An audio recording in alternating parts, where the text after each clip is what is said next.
on. I have to press on first. Okay, so good morning to everyone. I am the only non-academic in this group of speakers, but I am a wannabe academic, so I'm perfectly fine. I'm going to present, as I said yesterday, I'm not from the tourism world. Okay, I am from this world as a tourist, but not as an expert. I'm working mostly as indicator expert, so accounting, resource accounting, but I'm here because the NGO for which I work, Global Footprint Network, has recently started to work in this INRouTe project called DestiMed. So I'm going to present the project. Unfortunately, we don't have yet results because the project has recently started, so I will present mostly the approach that the project is going to have. So first of all, just a few quick points about tourism in the Mediterranean area, because the project is a Mediterranean-wide project. So, as you all know, is a very spatially and seasonally high concentrated tourism. We have about 300 million tourists per year in the Mediterranean region, which are expected to arrive at 500 million by 2050, and they are all, let's say, most of them are concentrated in coastal areas and in the summer season. So the idea of the project is to recognize ecotourism as an alternative to the usual mass tourists that we have in the Mediterranean region. However, as we heard also from Raúl yesterday, there is a lack of common methods, no, on how to measure the sustainability and the impact of tourism. And also when we speak about ecotourism, what is exactly ecotourism? How can we say that a form of tourism is ecologically friendly or sustainable? So that was the starting point of the project. So the DestiMed project will work in 13 protected areas in the Mediterranean region, in 6 countries, with the final end goal to create a Mediterranean DMO.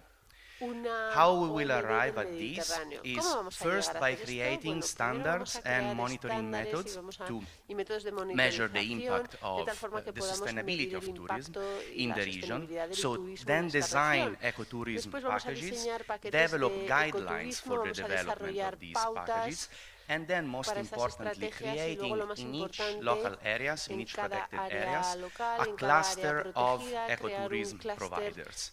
We call it like local ecotourism clusters, which is composed of the national park, the natural park, the tourist operator, and the service provider, that together become a network of players that provide sustainable tourism services.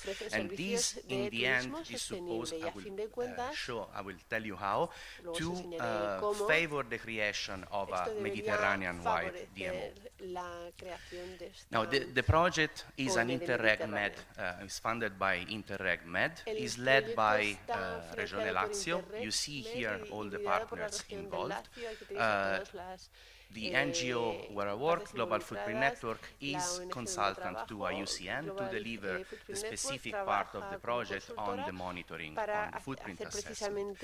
Now here I have summarized very quickly what are the key aims of the project. So first of all, everything starts from the need to preserve, to conserve, to enable the conservation of protected areas, okay? And then promote off-season tourist inflow, and also to differentiate the places where tourism are going to go. So we want to minimize the seasonality and at the same time differentiate the locations for tourism. And finally, I mean, what is most related to the presentation of this morning is defining a monitoring system for all the pillars, environmental, socio-cultural, and economic. Although we will establish this system, we will conceive this system for all the pillars, but in terms of practically accounting for them. For the time being, the first step will only be to account for the environmental aspect.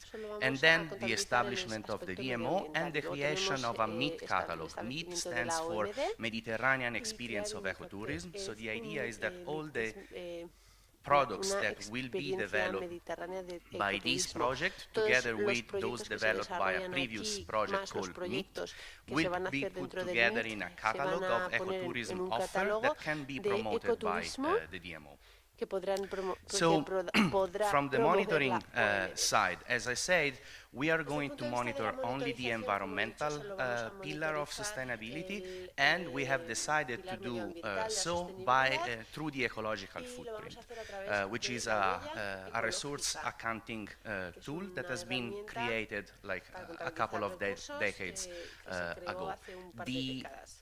The main subject of our analysis are the ecotourism packages. So what we are going to analyze is basically what is the environmental impact of the packages that are developed by the protected areas. And so we will do that by customizing this methodology that is well established but usually used at different scales than tourism analysis. We will take the standard methodology and try to customize and apply it to the tourism sector. Okay, so very quickly, what is this ecological footprint?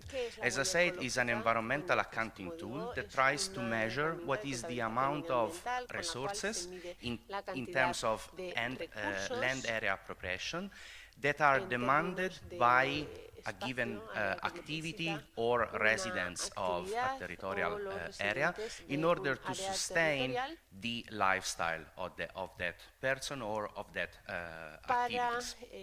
So the methodology is actually composed by two different metrics, the ecological footprint and the biocapacity, which measure the supply of resources and the demand of resources.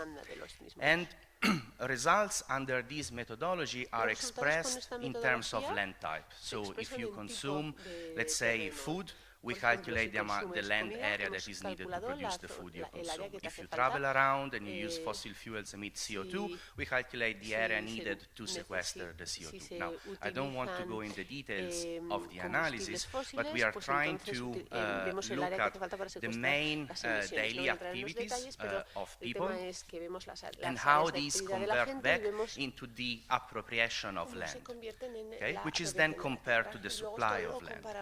Now, usually, this methodology can be, let's say, this method can be applied with two different approaches, top-down or bottom-up, we say.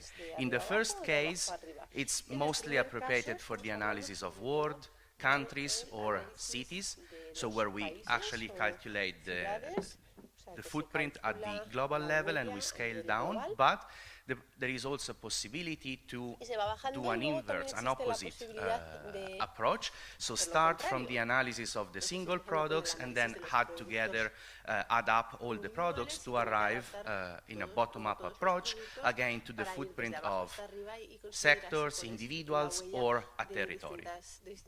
So in some way, the footprint analysis that we are going to do in this project is in between. And in fact, I will tell you now, we will use both approaches. Before I do that, I just want to show that when we apply this information at this tool at the Mediterranean level, this is kind of the figure that we get at the national level, okay? Where you see a red color, it means that the demand for resources is higher than the supply, so there is, we say, a situation of ecological deficit, while where you see green is the opposite. There is a ecological reserve because resources are more, the availability of resources is higher than the demand of the local population. So you see how in the last 5 decades the situation has changed. The overall the region was in a situation of deficit already before 1961, but this deficit has increased and has become more severe over the past 5 decades. And right now, all the Mediterranean countries are characterized by a deficit or severe ecological deficit situation. So within this context, we have seen that the activities that contribute the most to the demand of the Mediterranean residents are food and transportation. And these are two activities to which tourism contributes a lot, especially given the flow of tourists that we have in the Mediterranean region. So I would say that identifying what is the role of tourists in this consumption is both needed to understand the sustainability of the tourism sector in the region, but is also a methodological challenge for us with the footprint methodology. So this, let's say, this project is really interesting also for the NGO to understand this aspect and how to calculate these at the regional level. So, very quickly, this is the structure of the method of the project. So, first of all, the creation of the ecotourism package, which is conceived by the local ecotourism cluster. This package is then tested in two ways. First, with the assessment of the footprint methodology, and second, also by tourism expert. So we are conceiving packages and we are testing them on the ground, inviting experts to act as a tourist, basically, for 5 days and give us feedback.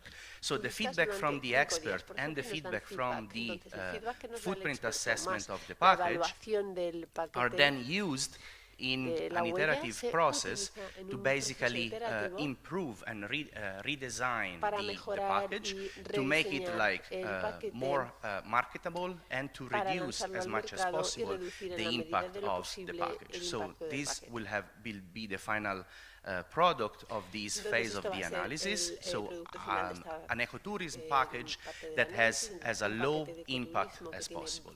And this will then be compared with two benchmarks. So we are providing two benchmark assessment. One, which is this ecological balance that I showed before for the region, for the protected areas, in order to understand where ecotourism activities are more needed in the Mediterranean areas, because the ecological balance of the area is worse than elsewhere.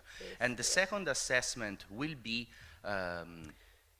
basically an assessment of the ecological footprint of the regular tourist, because the idea is that we want to prove with numbers that ecotourism really has a lower impact on the environment compared to regular tourism. How much time I have left?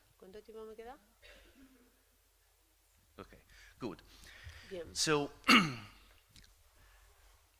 the main part of the analysis is this one, so very quickly I'm going to describe the three, starting from the second and the third analysis.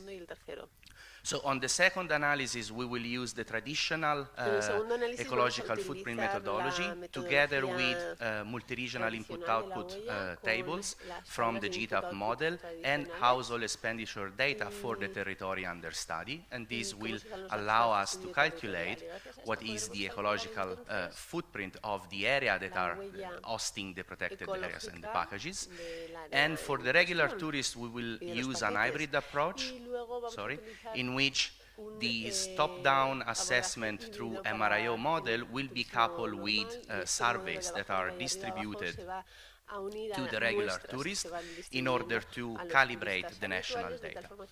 Now, the main part of the analysis, the way we are going to achieve this is first by designing surveys to collect on-the-ground data, because the problem we face is that to calculate the ecological footprint of tourists, we are missing data. The statistics that we have available are not sufficient to allow us the calculation. So we know, for instance, in many areas what is the energy or the water consumption, but it's very difficult to distinguish what is consumed by the local residents, what is consumed by the tourists. So we are trying to create a database for the data that we need, the input data that are needed for the footprint calculation. So the footprint of the package will be then calculated by looking at each service that is provided to the tourist, looking at the supply chain of this service, and calculating the pressure on the environment due by each activity that is provided, each service that is provided to the tourist. So in the end, the results that we will get will be expressed in hectares of land that are needed to support the activities of one tourist per day of tourism, okay? And for the entire package, because we want also to be able to compare among the various areas.